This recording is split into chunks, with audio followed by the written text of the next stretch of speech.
Vamos a ir directamente a la palabra en Juan 16:33, en la versión de la Reina Valera contemporánea. Y leo para ustedes. Estas cosas les he hablado para que en mí tengan paz. En el mundo tendrán aflicción, pero confíen, yo he vencido al mundo. Leo otra vez. Estas cosas les he hablado para que en mí tengan paz. En el mundo tendrán aflicción, pero confíen, yo he vencido al mundo. Esas eran las palabras de preparación de Jesús poco antes de ser entregado. Como que él quería alertar a sus discípulos para que no fueran sorprendidos por lo que les esperaba.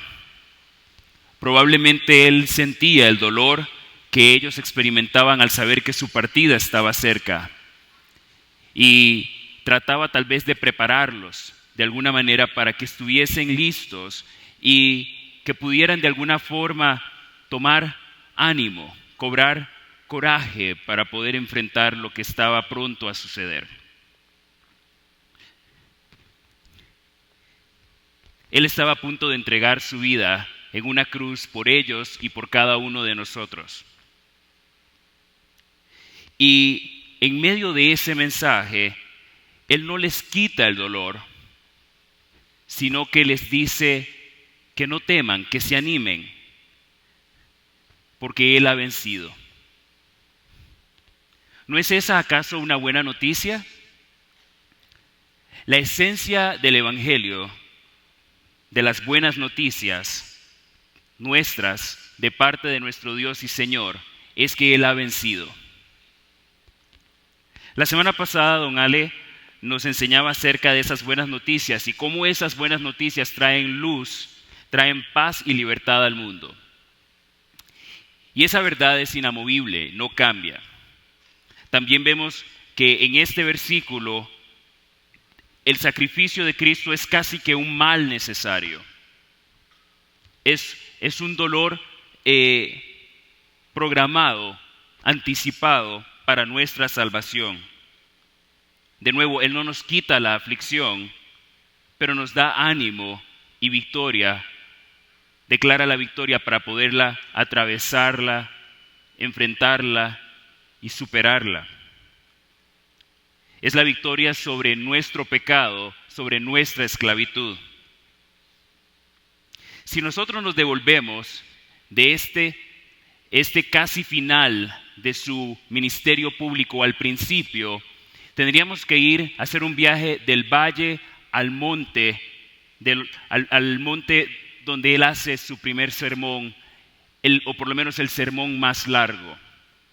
Y es la enseñanza que tenemos documentada en la palabra, donde de manera continua Jesús enseña por primera vez a los primeros discípulos, y al no tener un púlpito o no tener una banca o una silla, lo hace en un monte y escoge enseñarles a ellos ahí, pero también lo hace en un lugar público de manera que otros también puedan escuchar.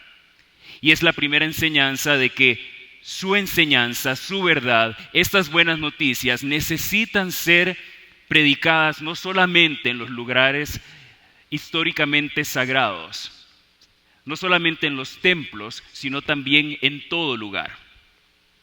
Porque ¿cuántos de ustedes reconocen hoy que este mundo está hambriento y sediento de esa buena noticia?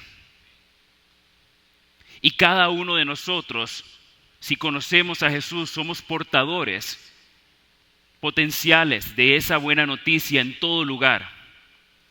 Ayer me decía un chofer de Uber, ¿qué pasaría si todos nosotros viviésemos esa buena noticia allá afuera?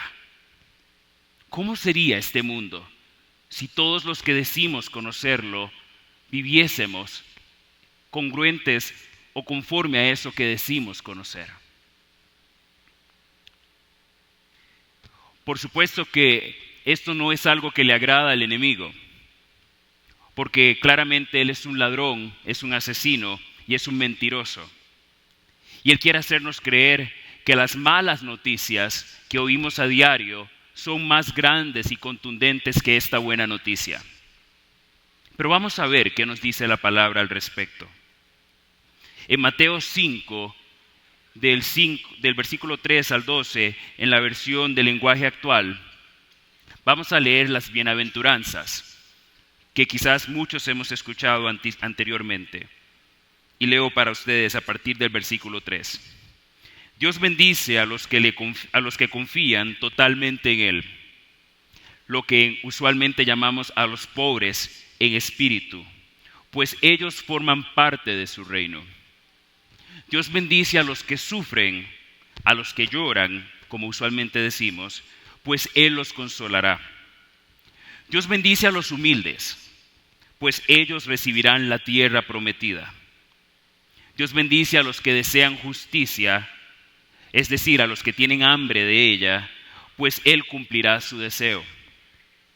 Dios bendice a los que son compasivos, eso es, los que responden con compasión ante situaciones donde podrían responder de otra manera con justa razón, pues Él será compasivo con ellos. Dios bendice a los que tienen un corazón puro, es decir, un corazón limpio, pues ellos verán a Dios. Dios bendice a los que trabajan por la paz, para que haya paz en el mundo. Y eso quiere decir que si trabajan para que haya paz en el mundo es porque enfrentan conflictos y guerras, pues ellos serán llamados hijos de Dios. Dios bendice a los que son maltratados por practicar la justicia, es decir, a los perseguidos, pues ellos forman parte de su reino. Dios bendecirá a ustedes cuando por causa mía la gente los maltrate y diga mentiras contra ustedes.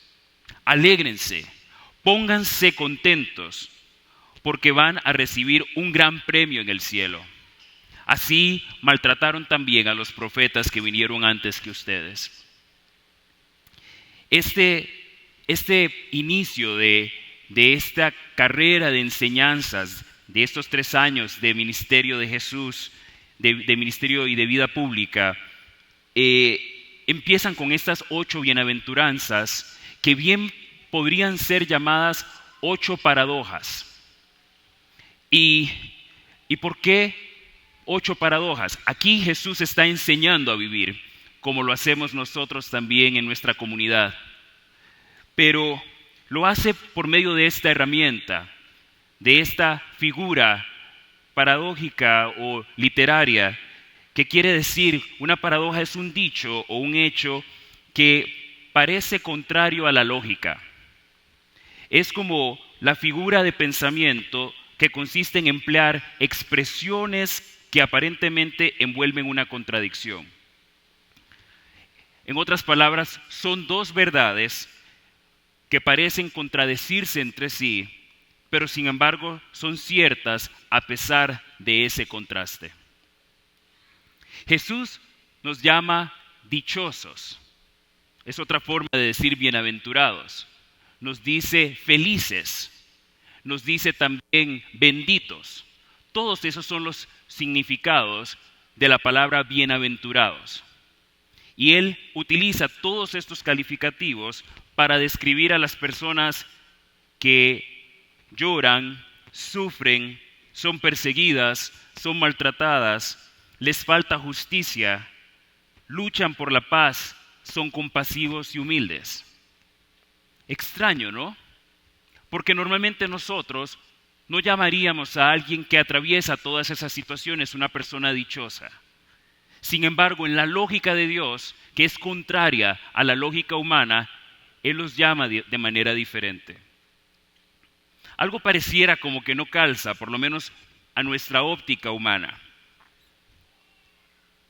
Es como que Él nos está enseñando que nuestro deber es hacer lo que Él nos ha llamado a hacer por encima de toda circunstancia. Sin importar lo difícil que sea, Él nos llama a mantener nuestra mirada en la meta. Es como que nos toca hacer de tripas corazón.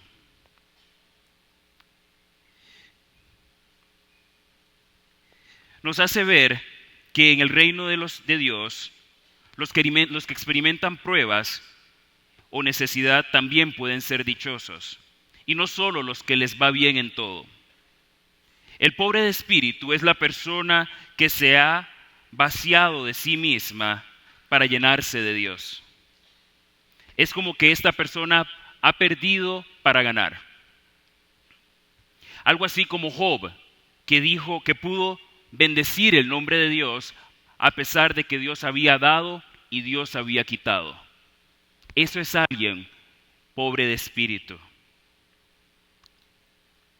Habla también de los que lloran, y no es de la gente que llora por llorar, no es como la gente llorona solamente, sino de la gente que llora por lo que entristece a Dios y que se goza por lo que llena de gozo a Dios. En otras palabras, la gente que está en sintonía con Él, que están en la misma frecuencia, en la misma onda. Los humildes son aquellos que se sujetan a Dios, a su palabra, a su dirección, que son pacientes y no se dejan provocar con facilidad, sino que soportan, que viven con modestia, porque recibirán la tierra prometida. Y aquí quiero hacer una salvedad, porque a veces usamos la palabra humilde de manera equivocada. Quiero darles una noticia. Se puede ser, es algo así como que a veces podemos ser como una persona que teniendo poco o nada, igual es rajona.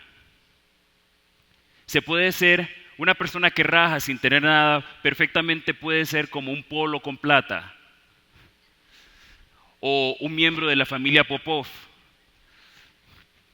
Es que la humildad tiene poco o nada que ver con cuánto dinero tenemos en el bolsillo. Porque se puede tener poco o se puede tener mucho, pero al final la humildad tiene que ver con una actitud del corazón.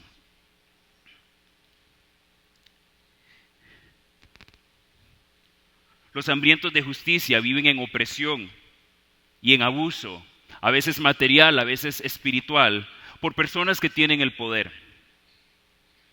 Los compasivos o misericordiosos son benditos o felices porque recibirán la misma compasión que ellos anhelan, pero a pesar de no tenerla, se la extienden a otros. Los reta a alegrarse y a llenarse de júbilo cuando son maltratados o perseguidos por ser seguidores de Cristo, porque les espera una recompensa divina, y los compara a los profetas que vinieron antes que nosotros. Todo esto quiere decir que en el reino de Dios, los que creemos en Él, somos llamados a manejar el dolor y la tristeza de una manera distinta. Que somos llamados a vivir y aún a morir y sufrir bajo parámetros o estándares completamente distintos. Esto quiere decir que las personas que creemos en Dios no estamos exentas de pasar por momentos de tristeza o de experimentar dolor.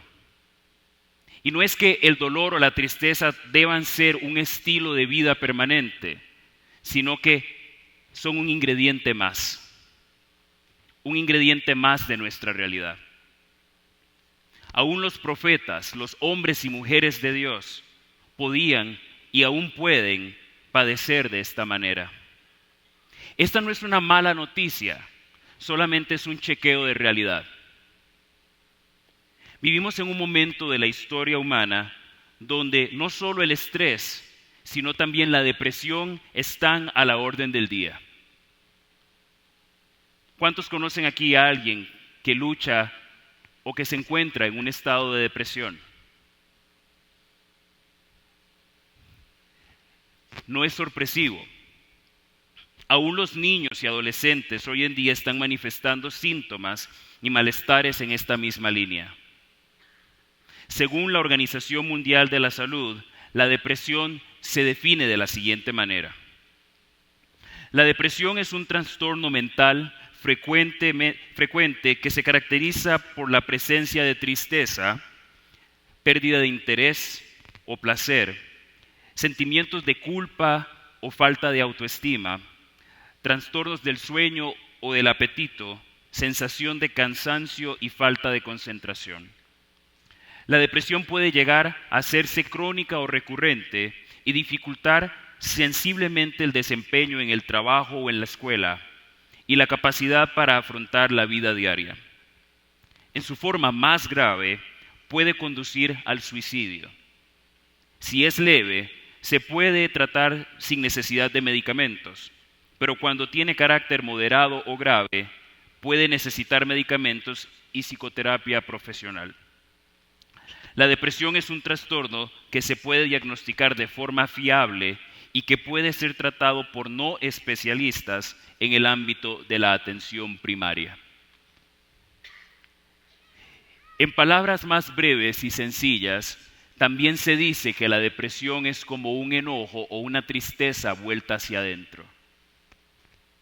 Es como que nos enconchamos y no hallamos dónde desahogar eso que llevamos por dentro. Y entonces empezamos como a llevar la procesión por dentro.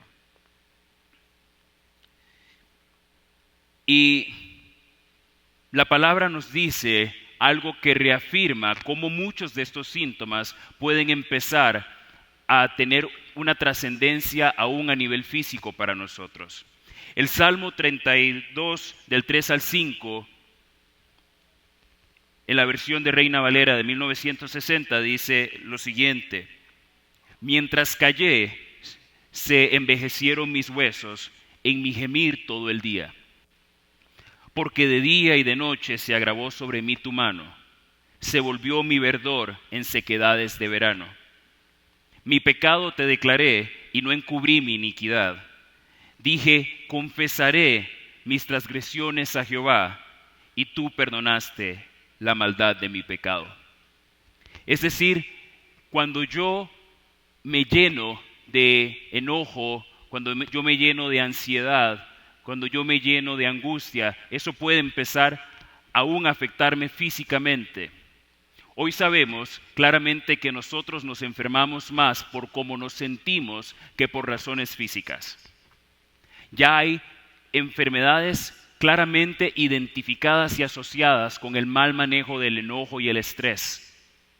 Las jaquecas, el insomnio, las contracturas musculares, las alergias, las intolerancias, la presión alta, la cistitis, que es esa necesidad constante de orinar, las contracturas musculares y el cáncer. Todas ellas asociadas con el mal manejo del enojo, del estrés y aún de la falta de perdón.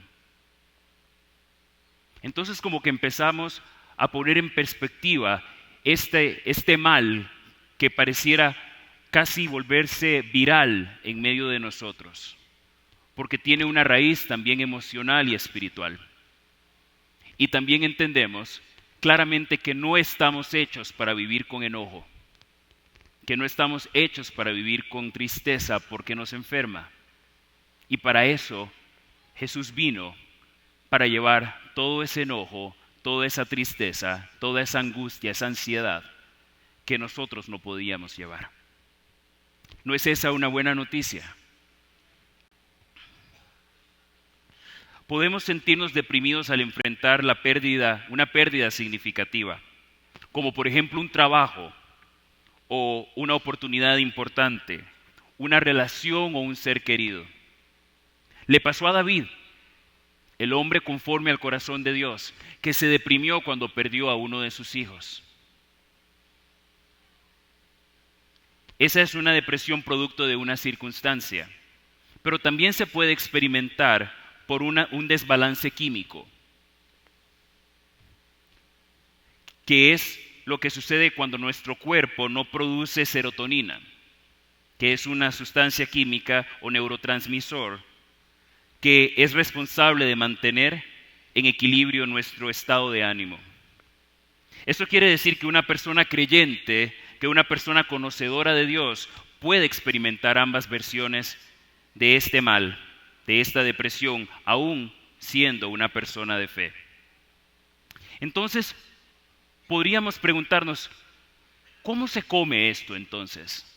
Si somos creyentes de Dios, creyentes en Él, y creemos que Él ha llevado todo nuestro mal sobre sus hombros, que por sus llagas fuimos sanados, ¿cómo es que se explica que nosotros también podamos ser alcanzados por este mal? Y no es casualidad que estemos hablando de este tema hoy, porque todos estamos claros que en las últimas semanas se ha incrementado de manera preocupante el índice de personas que han atentado contra su vida y que han procurado autoeliminarse. En estos días recibí una invitación a tratar de armar un taller para el pueblo de Juan Viñas, en Cartago, porque en los últimos 5 años han tenido 35 suicidios de personas jóvenes, en sus 20s y 30s. Y entre más personas lo hacen y entre más se da a conocer, otras personas considerándolo se animan. Entonces, ¿qué respuesta tenemos nosotros en la palabra para este mal? Vamos a ver un caso en la palabra de alguien que también quiso atentar contra su vida en medio de la depresión.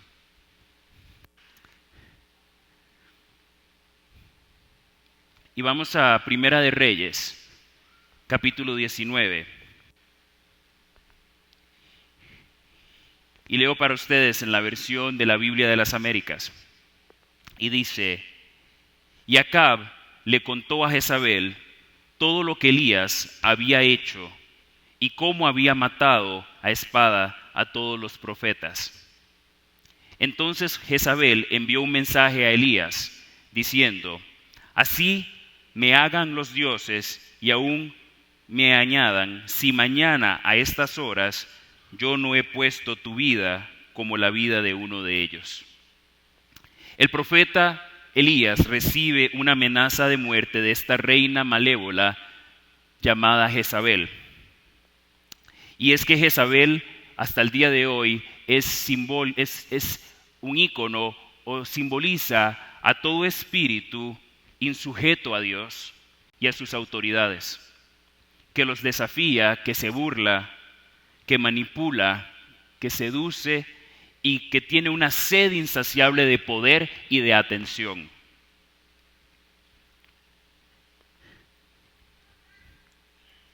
Y él recibe esta carta o este mensaje de muerte sobre su vida por lo que acababa de hacer, por haber degollado con sus propias manos a más de 400 falsos profetas de Baal. Y después de esta victoria gloriosa en Dios, él recibe este mensaje que lo impacta profundamente. Y continúa diciendo en el versículo 3, él tuvo miedo y se levantó y se fue para salvar su vida, y vino a Beerseba de Judá y dejó allí a su criado. Él anduvo por el desierto un día de camino y vino y se sentó bajo un enebro, pidió morirse y dijo: basta ya, Señor, toma mi vida, porque yo no soy mejor que mis padres. Elías fue tomado por este temor, por este pánico ante esta amenaza de muerte de Jezabel, y él huye dejando atrás su vida pública como profeta y se aísla de todo y de todos. Prueba de ello es que lo primero que hace es separarse de su criado, de aquel que le acompañaba a todas las misiones, y atraviesa un desierto que es un claro símbolo de soledad y sequedad. ¿Cuántos han atravesado un desierto árido o difícil en sus vidas? Yo también. Lo toma un deseo suicida. Y no todas las personas que se deprimen quieren atentar contra su vida, pero el enemigo sí usa ese portillo para sembrar la idea. Y es que, como les decía antes, él venía de tener una sobrenatural victoria sobre los falsos profetas de Baal. Y sin embargo, habiendo llegado a ese punto climático, ese punto alto, lo sobrecoge un temor tan grande, una tristeza tan profunda, que él entra en pánico y prácticamente se le olvida lo que él de la mano de Dios es capaz de hacer. Y es que los seres humanos somos profundamente olvidadizos. Se nos olvida constantemente las promesas de Dios y lo que somos capaces de hacer de la mano de Él. Por eso la palabra recordar significa volver a pasar por el corazón. Literalmente es lo que la palabra recordar significa en su raíz. Y el Espíritu Santo a menudo tiene que trabajar con nosotros para ayudarnos a recordar las promesas de Dios y las proezas que Él ha hecho ya en nuestras vidas para que nuestro corazón cobre ánimo. El enemigo siempre va a buscar atacar nuestra identidad. Y por eso es que Elías dice, es que yo no soy mejor que mis padres. Es que el enemigo, Satanás, hace lo mismo porque él es un machotero y es completamente predecible. Lo hizo con Jesús. Cuando lo llevó al desierto, 2 de las 3 tentaciones fueron precedidas por la frase, si verdaderamente eres el Hijo de Dios. El enemigo siempre trata de atacar nuestra autoestima y nuestra identidad, nuestro sentido de valor. Y no fue diferente con Elías. Y por eso él se sintió así de abrumado. Continúa en el versículo 5, y acostándose bajo el enebro, se durmió, y he aquí un ángel lo tocó y le dijo, levántate, come. Entonces miró, y he aquí que a su cabecera había una torta cocida sobre piedras calientes y una vasija de agua. Yo diría que es como, hoy en día sería como un combo de McDonald's, puesto ahí a la par. Levántate, come, porque es muy largo el camino para ti. Se levantó pues y comió y bebió, y con la fuerza de aquella comida caminó 40 días y 40 noches hasta Horeb, el monte de Dios. A menudo las personas deprimidas quieren solo dormir y a veces o duermen mucho o no duermen nada, o comen mucho o no comen nada. En general hay una falta de deseo y una incapacidad para llevar una vida cotidiana o inclusive el mismo deseo del todo de vivir en grados más crónicos o severos. A veces trasciende al plano consciente y lógico, y a veces el sentarse y hablar con ellos no es suficiente para sacarlos de ese bache. En la palabra de Dios, el número 40 es simbólico de cambio, de transformación, de metamorfosis. Y entonces no es casualidad que Él haya caminado 40 días y 40 noches, igual que Jesús en el desierto, cuando fue tentado, porque Él iba de camino al monte de Dios y iba de camino a su transformación. Y es ahí donde aparece para nosotros hoy, lo mismo que para Elías, una buena noticia. Porque Elías iba al encuentro, aunque no lo tenía consciente, iba al encuentro con su Dios, pero no de la forma que él había pensado.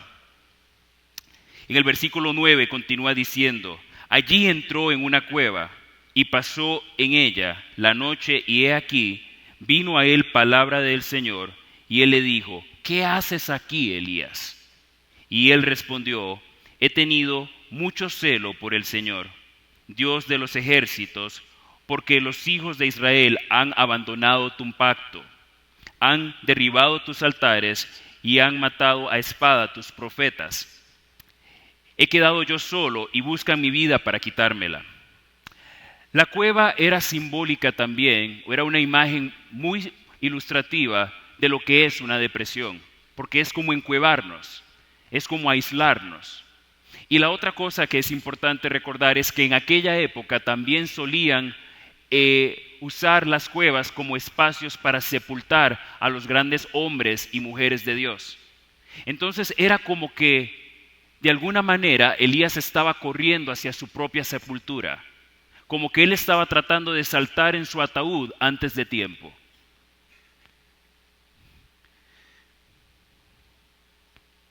Y dice en el versículo 11, entonces él le dijo, sal y ponte en el monte delante del Señor. Y he aquí el Señor pasaba, y un grande y poderoso viento destrozaba los montes y quebraba las peñas delante del Señor. Pero el Señor no estaba en el viento. Después del viento, un terremoto, pero el Señor no estaba en el terremoto. Después del terremoto, un fuego, pero el Señor no estaba en el fuego. Y después del fuego, el susurro de una brisa apacible. Y sucedió que cuando Elías lo oyó, se cubrió el rostro con su manto y salió y se puso a la entrada de la cueva. ¿Dónde está el Señor en tu situación de angustia y dolor? ¿Dónde lo buscas? ¿Lo buscas en los vientos violentos que destrozan todo a su paso? ¿En los terremotos o desastres naturales de tu vida? Como quedarte sin trabajo, sin novio, novia, pareja, o por angustia por la rebeldía de un hijo o una hija, o por la pérdida de un ser amado. ¿Lo buscas en el fuego de la prueba que te quema y parece que casi consume tu vida? ¿O está en el susurro apacible de la brisa o en el silbo apacible y casi imperceptible de los 365 no temas que hay en la palabra para cada día de este año? ¿Sabían que hay un no temas para cada día del año en la palabra? ¿Dónde está tu Dios? ¿Y dónde lo buscas?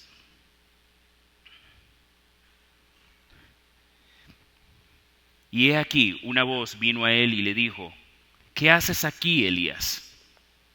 Y él respondió, he tenido mucho celo por el Señor, Dios de los ejércitos, porque los hijos de Israel han abandonado tu pacto, han derribado tus altares, han matado a espada a tus profetas.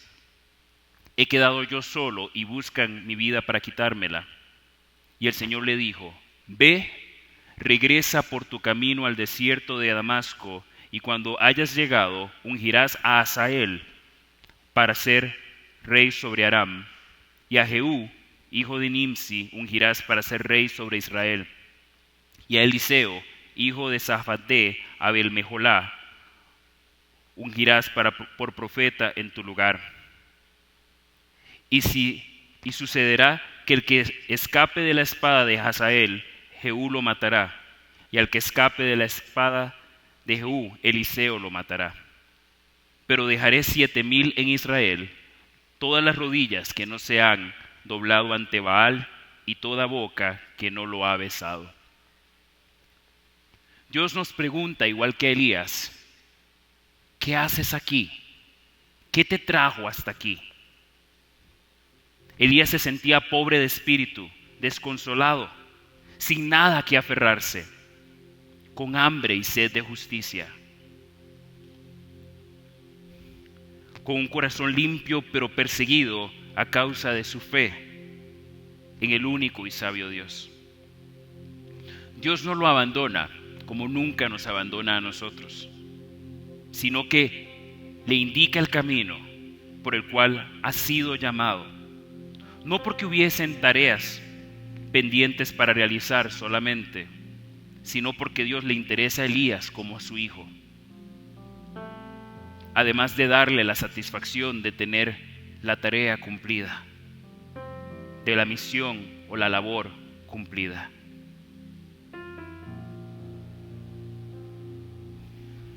Muchas veces perdemos de vista el propósito de Dios sobre nuestra vida. Y es interesante cómo Elías, cuando finalmente logra discernir la presencia de Dios, cubre su rostro con su manto. El manto muchas veces es como la camiseta del equipo. Es el uniforme de aquel soldado. Es simbólico del llamado, de la investidura. Y es como que él logra quizás secar su sudor y sus lágrimas con ese manto que lo empoderaba como hijo de Dios y como siervo de Él.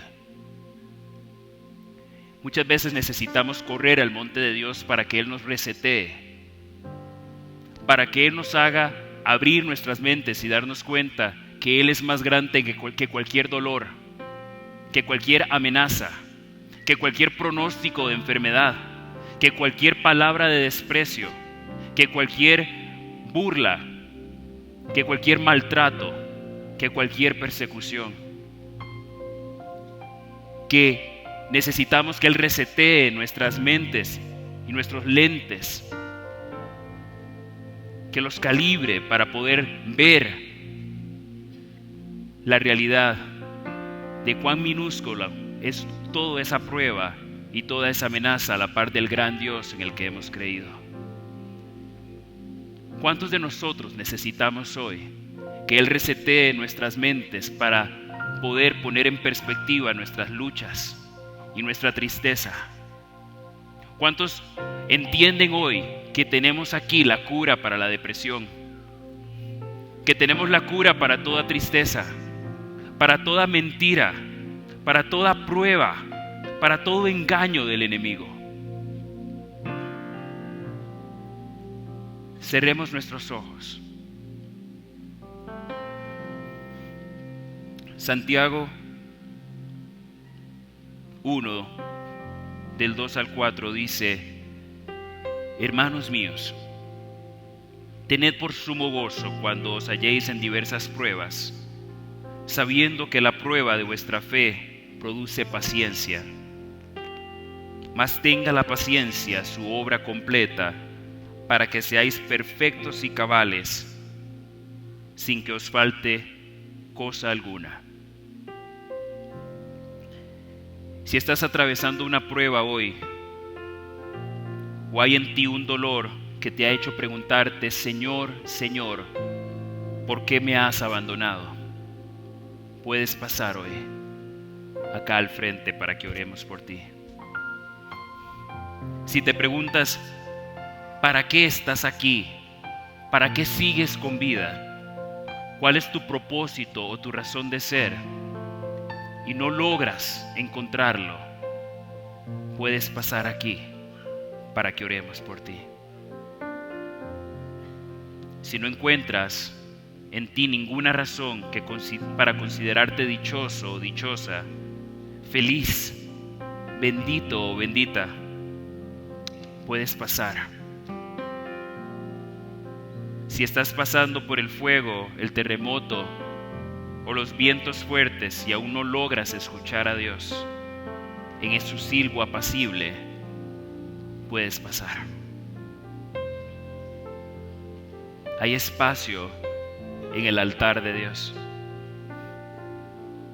para dejar aquí nuestras luchas, nuestros miedos, nuestra angustia, nuestras preguntas sin respuesta, los pronósticos negativos, las palabras de maldición, de desprecio que han sido dichas sobre nosotros. Esas cosas que ya hemos aceptado como una realidad porque le ha pasado a muchos en nuestra familia y pareciera que es una muerte anunciada, algo que no puede cambiar.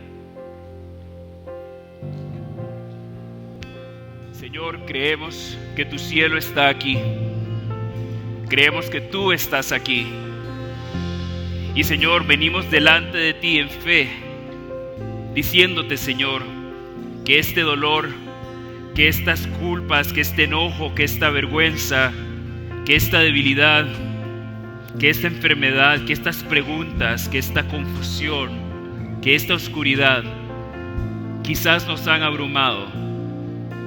Pero hoy reconocemos, Señor, que mayor eres tú que estás en nosotros que aquel que está en el mundo. Que tú eres un Dios cumplidor de tus promesas. Que tú no nos has sacado de Egipto para dejarnos en el desierto, sino que, Señor, tú nos llevas hasta la tierra que has prometido para nosotros, Señor. Y queremos, Señor, cobrar ánimo, Señor. Creemos, Señor, que igual que lo hiciste con Elías, tú has mandado provisión, que has mandado a tus ángeles con alimento para nuestra alma, Señor, para cobrar ánimo. Y que, Señor, podemos correr, Señor, con confianza hasta tu monte, no para escondernos en una cueva, sino para ver tu gloria, para ver el poder de tu presencia, Señor. Porque es tu presencia, Señor, nuestra medicina. Es tu presencia, Señor, nuestra luz en medio de la oscuridad. Eres tú, Señor, quien nos cubres con un manto de justicia, Señor, con un manto de misericordia, con un manto de verdad, con el cual secar nuestras lágrimas, Señor, con el cual abrigarnos cuando hace frío, Señor. Gracias, Dios, porque en el nombre de Jesús, todo espíritu de muerte, todo espíritu de autoeliminación que busca hacerse daño, que busca cortarse, autoflagelarse, es cortado y es desechado fuera en el nombre de Jesús. Declaramos vida y no muerte en cada uno de nosotros, Señor, en cada persona que valientemente ha venido hasta tu altar en esta mañana, y aún los que dudosamente tal vez no han avanzado, pero sienten la necesidad, Señor, de que tú cambies nuestra manera de pensar para que podamos cambiar nuestra manera de vivir. Señor, declaramos que tu palabra no va a regresar vacía en nosotros, que tu palabra es un sí y es un amén en cada uno de nosotros, que tus promesas, Señor, que tus planes de bien y no de mal se verán cristalizados y hechos realidad en nuestras vidas. Declaramos que hoy cambia la historia nuestra, de nuestras vidas, de nuestra familia, de nuestra descendencia, y que, Señor, toda atadura, toda cadena, toda sentencia de muerte y de esclavitud es cancelada hoy por la sangre de Cristo, por la victoria de Jesús en la cruz. Y declaramos, Señor, que tú has vencido al mundo. Tú has vencido al mundo, Señor.